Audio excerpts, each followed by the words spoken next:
Welcome to First Alarm Family First. I'm Jen Herrera alongside Carolyn Acosta, and this is a pretty special episode, Carolyn. I cannot believe we are already at this point. It's been more than 1 year, not much more, but more than 1 year since Alex's passing. So we thought that we would get together, have a chat, check in, and see where things are now.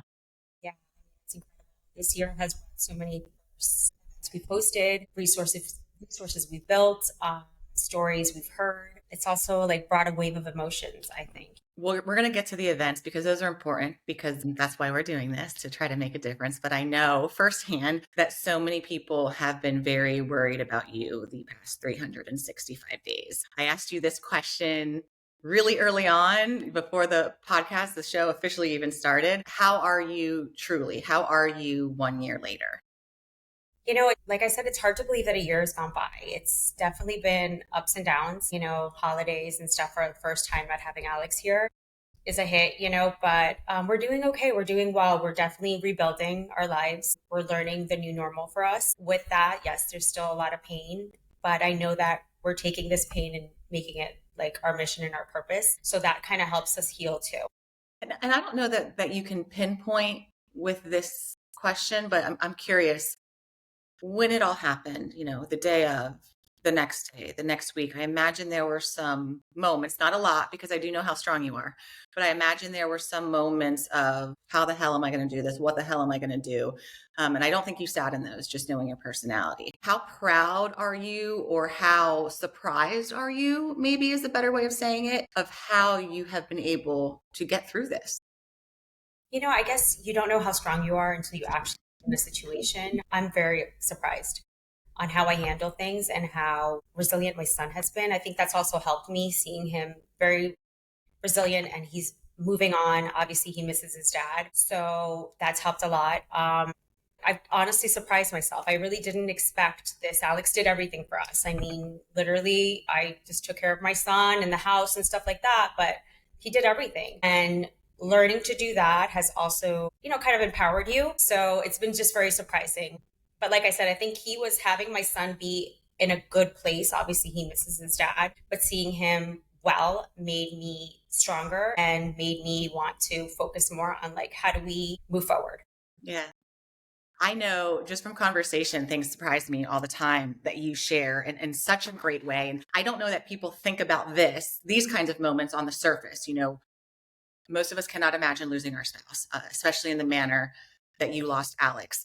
So there's the big stuff, right? There's handling life insurance policies, there's handling bills, there's all that kind of stuff. But the day-to-day stuff, Carolyn, those are the stories that when you share with me really resonate. Like I remember you telling me the story of how you took Alexander to the pier and you didn't even know like what kind of bait to buy or whatever. I think that's what it was. And like you had to figure it out, or changing the battery on the boat, right? You had to figure that out yourself. Every day, is there something like that you're like, okay, I got to put on, this dad hat, if you will, and get this shit done? Yeah, so every day there's something new, and like I said, it's kind of empowering. Thank goodness for you because that's helped me a lot too. Yesterday was like another thing I was talking to my sister about. Like Alexander had wanted to meet a girl on a date, so he's like, it's in Merrick Park, and I'm like, all right, Wow. man, I'll take you, but I have to hang around, And he went to the movies. I hung out with my sister, and I'm like, man, like I wish Alex was here to experience this because it's like those things that you like wait and look forward to enjoying. So those are the things that, yes,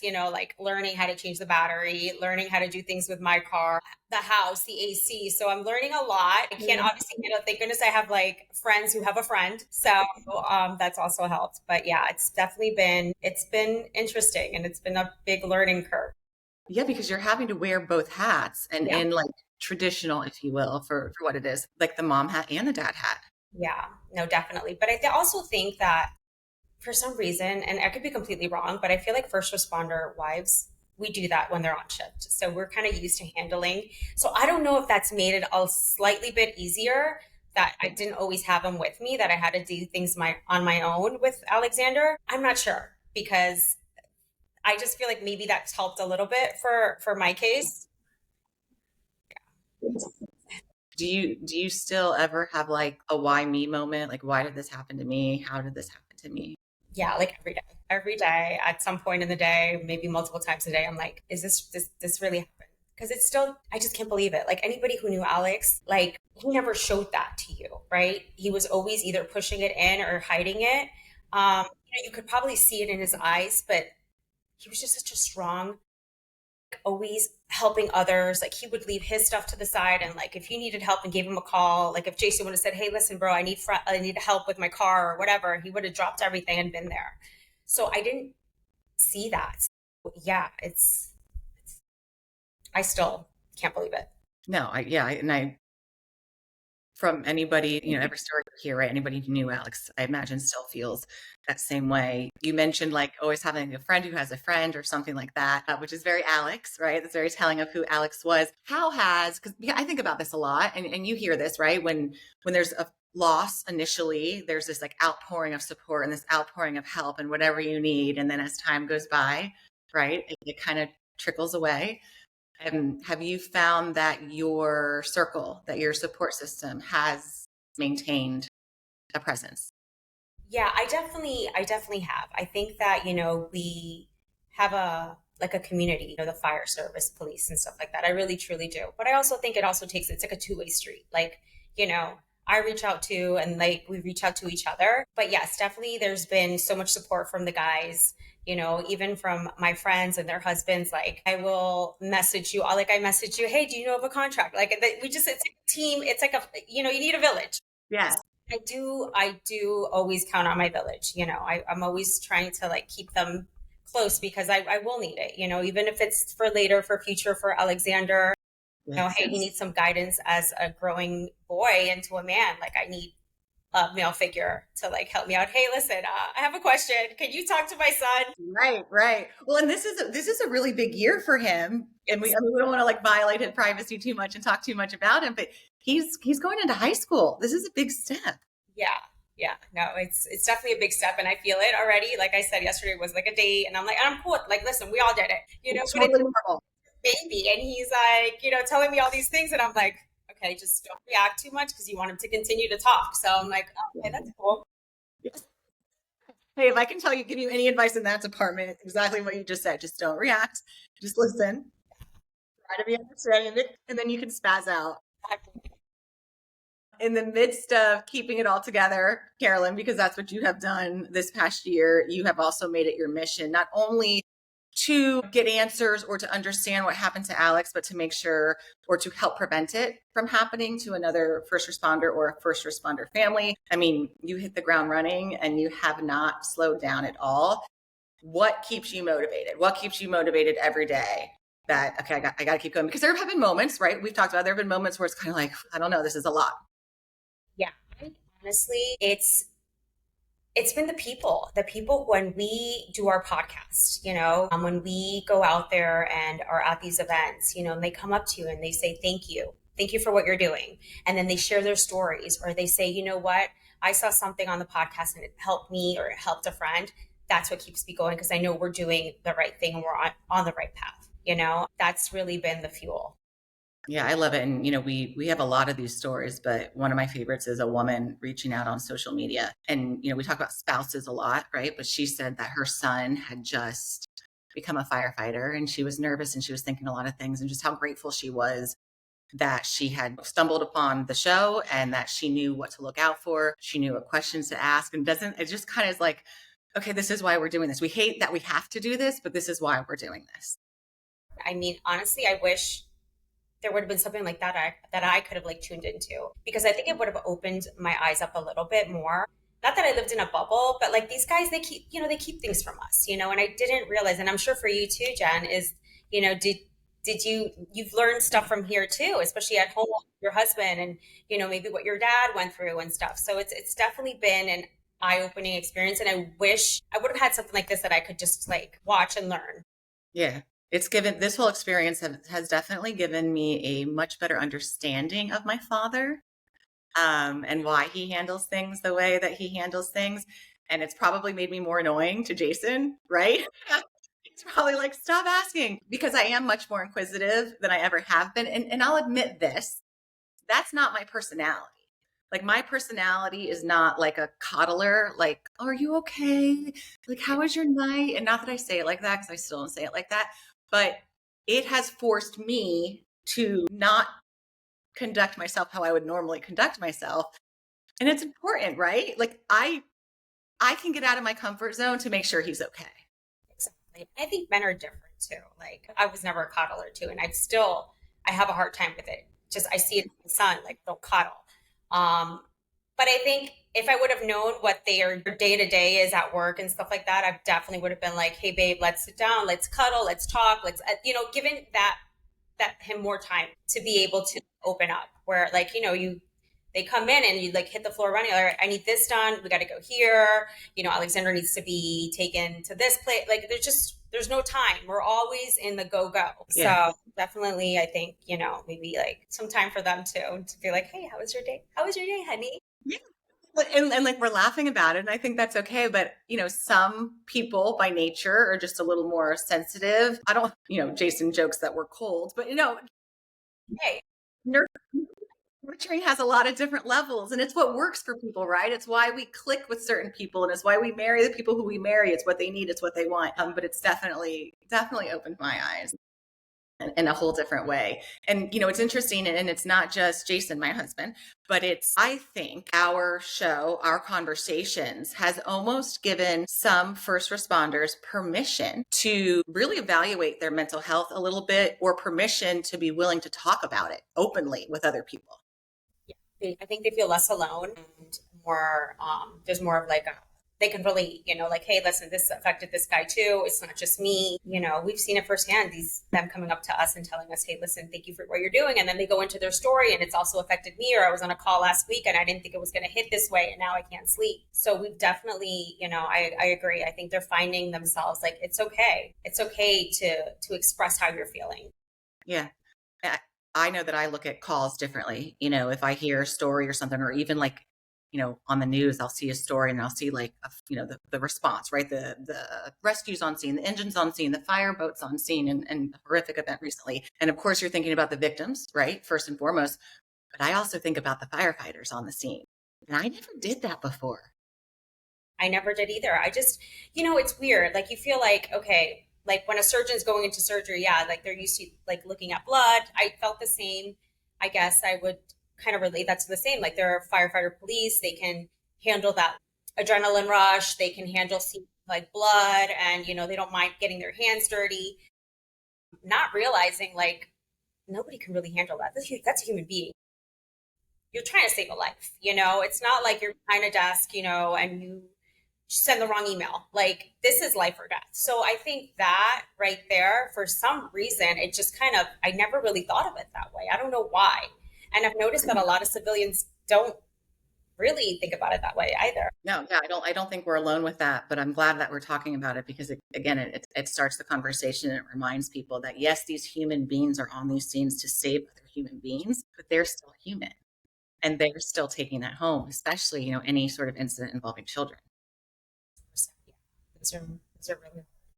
Those are the tough, some of the toughest for sure. Okay, let's talk about what is coming up, because we have a very busy fall going into the winter. I think it's a heck of a way to wrap up what's already been a very productive year. I want to talk first, Carolyn, about the companies who we have teamed up with, why we teamed up with them, and to let people know like what is now available. Yes, so we've definitely worked this whole year to build our, resources to be able to provide for our, anyone who's looking for help, our first responders. But we've teamed up with some amazing companies, clinicians, companies that can offer, the TMS therapy, the ketamine therapy, so many different other modalities. And we're excited about it. It took us a year, but we definitely wanted to make sure that they're vetted, they're culturally competent, they are who I would send my loved one to, especially knowing the type of work that they do and the characters of like the person that they are. It's a very hard culture to break into. And if they go to a therapist who isn't culturally competent, they're going to be very discouraged. They're going to feel like they don't understand what I see on a day-to-day basis, and they're not going to go. There's going to be a one and done. And that's what we don't want. We want you to feel good, feel understood, done our homework when it comes. These are companies who we feel confident in and strongly about. And this wasn't just kind of like find somebody randomly online. We've done our homework with who we have decided would be the best fit for the people who we want to help. 100%. Yes. So if you are watching this and you are in the need of help, and for whatever reason, you may not want to go through your department, your company, whatever kind of first responder you are, just please know that you can reach out to us. Everything will be available on the website soon. And we want to help get you the help that you deserve and that you also need. With that said, these kinds of projects require funding, and we were very successful in our first year of fundraising. So thank you for everybody who participated, especially to our main sponsors. And that's not slowing down either. We are doing our own fundraising. We're also helping other organizations when it comes to fundraising because it's all the same goal. It's all to help first responders. So the first event, or events, I should say, are coming up on October 18th. Yes, yes, we're going to do the Hometown Heroes event that Commissioner Danielle Cohen-Higgins hosts. We're also going to be at the Miami Lakes Fall Festival, their mental health awareness day that they do at the park. That also falls on the 18th, so we'll be there as well. And then we also have a golf tournament that we've partnered up with Miramar Fire Benevolent, and we're really excited about that. That's December 12th. So there will be more information on our page. So hopefully we can see you guys there and get your support. It's all, it's a day of learning and also a day of fun. And I think that's important to say fun because you and I decided a year ago that we want to bring awareness, right? There's going to be emotional conversations for sure, but we want to keep it light enough that the information is absorbed, that it's not a super somber occasion every single time we're out there, and just to remind people how beautiful life is, how beautiful first responders are, and that there really is a way to help. Yes, that's exactly what we're aiming for. I mentioned on October 23rd, we have the South Florida Wellness Summit that's taking place. I know that sponsorship. Yes, yeah. So I'm going to be one of the impact speakers along with 3 other individuals. And I know that Jen will have her panel of her first responders. So we're really excited about that too. So we're definitely bringing, more awareness and advocacy for first responders. This South Florida Mental Health Wellness Summit is for all walks of life, not just first responders, but we definitely have our own segment for first responders. And we're really excited about that. Yeah, I think the panel conversation is going to be extra fun because my husband will be on it with me. So who knows what kind of information will be revealed there. But also police officers and firefighters talking about what it's actually like the day in the life of, on shift.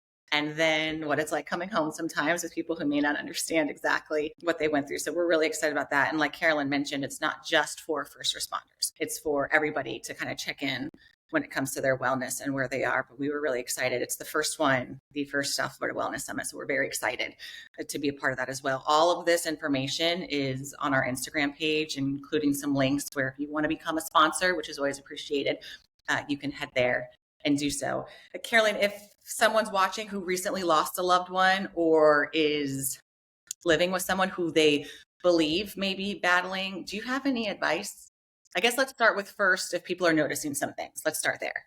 Definitely, if you're noticing, I think it's definitely worth to sit down and have a conversation if they're willing to talk. Don't ignore the signs. The signs are very subtle. Sometimes you think, but when they start disconnecting from their families or more to themselves, things that they used to do. I'll give you an example. Alex was always a very tidy person, always a clean cut, truck always clean. Something as silly as taking off the Christmas lights from the house. Things that he would always do, he stopped doing. In my head, I'm like, maybe he's just tired and I don't want to nag. I could tell he's just not himself. Those are signs. They're not sleeping. If they're really concerned and, you could see them just very anxious when it comes to going to bed at night. That's also a sign. I mean, just stop and have the conversation. Go to couples counseling. Because maybe it's not you guys, but it's this, but they don't want to say it's me. You know what I mean? I think that definitely be proactive.